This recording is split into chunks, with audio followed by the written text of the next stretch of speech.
Maayong adlaw mga brothers and sisters. Ako si Marilo Vallejo.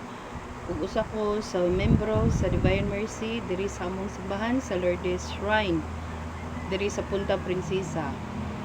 Ug usa ko sa share sa akong nakatunan sa akong relihiyon nga Katoliko, Christian o Romano Katoliko, Roman Catholic. So mga guys, basa lang kog usa ka chapter, usa ka passage sa Bible. And akong gigamit ang Bisaya nga Bible. So ang atong Biblia nag-consist yag duha ka testamento.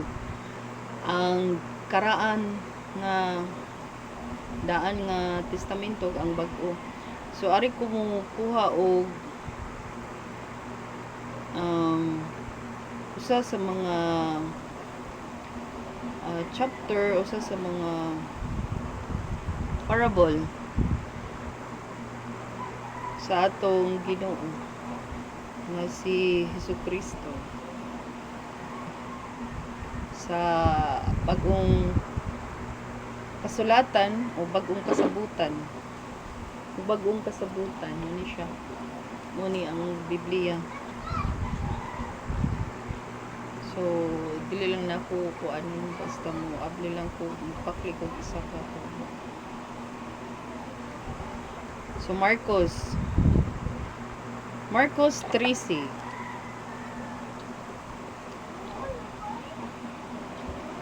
Kitag na ni Jesus ang pagkagunob sa templo. Sa pagawas ni Jesus sa templo, usa sa iyang mga tinun-an, ang miingon kaniya, tan-awa magtutudlo, maanindot kaayo ang mga bato, ug ang kinatibuk-an sa templo. Mitubag si Jesus, nakita ba ninyo ang kinatibuk-an sa templo? Walay bisan usa ka bato nga mahabilin sa nahimutangan niini, ug pagon gayud kining tanan.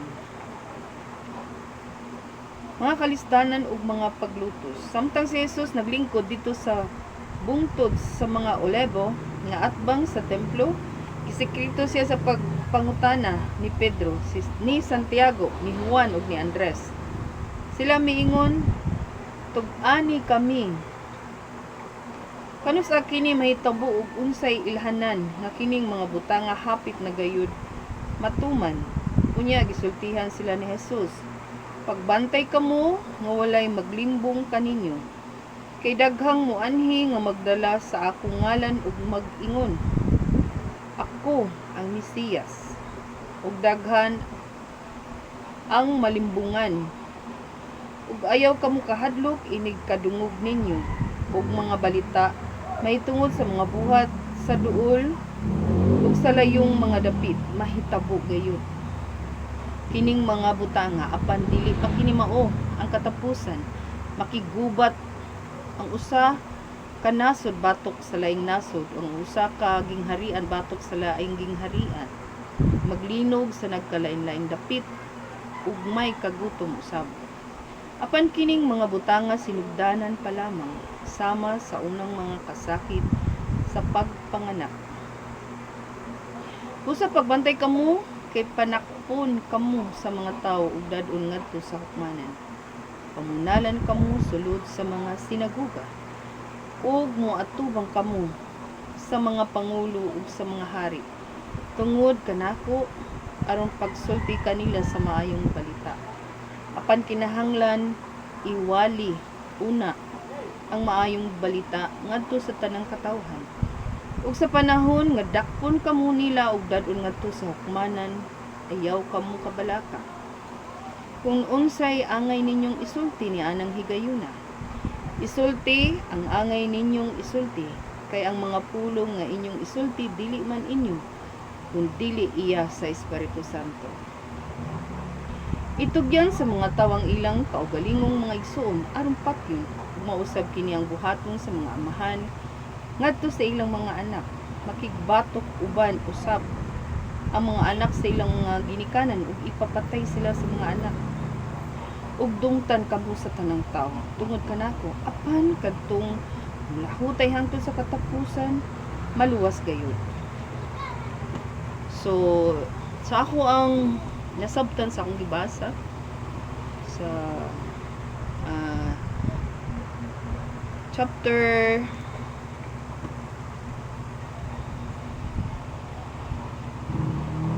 sa pasumbingay sa Biblia sa apostolis nga si Marcos. Kini nagpasabot nga kitang mga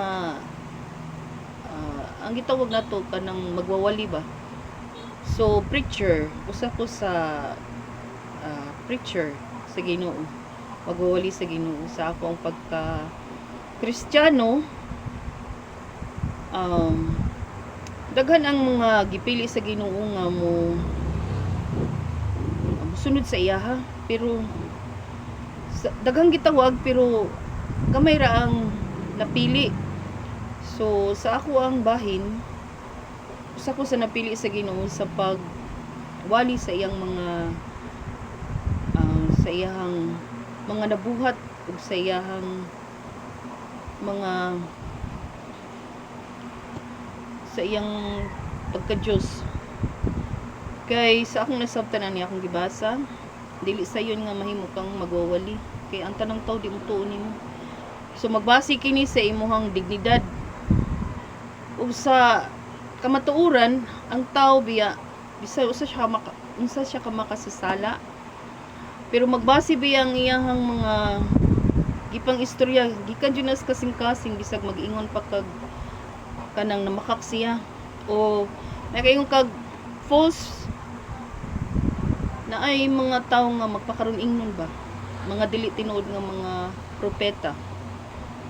So maingon sila na ang Ginoo nga tuoding ka ana ba. So nasay mga tao nga siya mo'y mubuhat ana nga magpakaroon ingnon siyang propeta nga sinugo siya sa Ginoo. Pero mga brothers and sisters, ato lang yung hinumduman nga magbase ang tanan sa imong wali sa imong isig ka tawo, magbase biya na sa kasing-kasing sa tawo nga nagistorya. Bisag siya gikan siya mga kanang nalugmok ba, kanang ato lang i-example lang gikan sa mga prisuhan ng mga tao nga nakasala man sila sa balaod sa yuta. So gidakop sila, pero sa dihang nakaamgo sila mga sala, sa dihang napriso na sila, dako kay kausaban nang nabuhat silang kaugalingon. Kay dito sa ilahang gipuy-an naana sila mga gitawag nato mga kalihukan mga iya sa Ginoo, pareha nang magmisa sila, tudloan sila abot sa Ginoo. So dako kay na bang respeto sa Ginoo ba nga usa ka makasasala gali nausab tungod kay giwalihan sab siya. So siya nga usa ka siya ka makasasala sa una pero nagbag-o siya. Wala na magbase sa iyang dignidad kung unsa siya, kundi nagbase na sa iyang kabag-uhan. So nakigwali siya nimo, nakigwali siya sa mga tao. So di man gud ta may istorya nga gikan lang sa tungbaba na abi nay kasing-kasing sa. So matag ako sa ako ang pagwali karon, usa ko sa napilian ani nga mo share ninyo. So kini di ang atong pakig-ingon sa akong gibasa nga di ra matapos ang kalibutan na paigubat. So pakigubat, usa pakigubat sa mga nahitabo karong kalamidad. So nakigubat ta ba sa atong pagtuo sa Ginoo nga bisan pa man sa mga nahitabo sa kalibutan, ug makaingon ta sa atong nasod Pilipinas nga gitagaan tag trial sa Ginoo, nakigubat ta sa atong pagtuo sa Ginoo nga di mawa, nga dili natuwag tangon natong pagampo sa Ginoo, nga dili natuwag tangon nga atong pagsalig sa Ginoo. Nakigubat ta ana batok sa mga problema. So kung madaka sa problema, madaka sa mga false prophecy, yung kanang mga tao nga ari diri kay nindot diri ang kinabuhi, diri mo ay mo anang kung namoy problema. So ayaw mo huna-huna ana, pasagday na niyo arita kay malipay ta aning butanga pero dautan. So dili ana. Sa pakigubat nato, naadyo gubat matag adlaw biya sa tong pagmata sa buntag, pasalamat ta sa Ginoo. Gibuhi ta, kung single man ta or yun natay pamilya, pasalamat ta nga sa pagmata nato, nindot atong pamati, gi-providean ka sa Ginoo, na grasya nimo. And then kung naamang kay mga tao nga sa inyo biya kanang mga naatay masakton sa atong pamilya, kinahanglanon ba ang ilahang pag-amuma, so ni amuma ta. So everyday kada adlaw pakigubat na nga ang imo galing pagka-responsibilidad as a Kristiyano nga imong nabuhat ang pagtabang sa uban, maubiya gyud na. So mo lang na siya mga brothers and sisters. So ako biya kanang dugay na ko nga Kristiyano, pero sa akong pagka-Kristiyano dili kay ko hilig ani, pero karon ako ni preach sa akong mga nasabtan kay usa ko napilian nga mo share sa akong mga points of view sa akong mga nasabtan as a membro sa Divine Mercy. So nga unta kada adlaw sa atong pagmata hangtod sa atong pagkatulog naa magyud ang problema, trials, so mo na atong permi banggi hatag og solusyon ba. So sa pagigubat biya di ra biya magdatag pistola o mga espada o mga unsa pa man mga gamit sa pagpatay sa tao kay busukot ta sa atong kontra, kundi sa pagtuo sa Ginoo, gubat sina siya nga ikaw dili kadali madala sa mga tao nga nagpakaron inyong Ginoo ko, tuo mo nako, pero tan-awa siya kung unsa iyang binuhatan. So angay ba siyang sundon, angay ba ka nga mo adto niya. So kada adlaw ampo lang gyud ta ug naipagsalig sa Ginoo kay kada adlaw bisag kanang di lang bagyo nga kusuking bagyo kusog kay linog diha pa ta mo ampo sa Ginoo, dili kada adlaw gaampo ta bisag sa gamay lang nga oras nga pagmata lang pasalamat ka sa Ginoo nga unta ang kanang adlaw ba na may mga trials, mo na kuana na siya, usa na siya nga kanang mga tentasyon nga nakigbisog ka nga di ka madala, nakigubat ka sa mga daotang espiritu, sa mga daotang tao gusto kang ilogo nila nga din ka mo ampo sa Ginoo, madala ka nila. So kana biya usa na kay kada kong example ng mga tao nga nasa prisuhan, ng mga tao nga kanang makaingon ka nga nag-usab sila, dako kay na silang kanang dalaygon kay na silang mga tawhana nga nag-usab, o sila sad niwali sa ilang pagwali, di mo tanawon lang pagka makasasala, kundi ang imong tanawon ng kabag-uhan nga ilang nausab sila ba kanya sa dihang nausab sila kuan sa sila sa mga tao, ni preach sa sila, niwali sa sila nimo. So una ang kamatuoran sa pakigubat o sa pakigbisog sa pagtuo sa Ginoo nga di ta mahutangan dayon sa paglaom. Ug na ang pagtuo nato 100%. Praise God. To God be the glory. O una siya mga brothers and sisters. So daghang salamat sa pagpaminaw nako, and unta sa kada adlaw biya naabyan ng krisis sa atong kinabuhi, pero salamat nga gyapon ta sa Ginoo nga nag-provide siya nato. So wala na mga guys. Ug daghang salamat. Bye.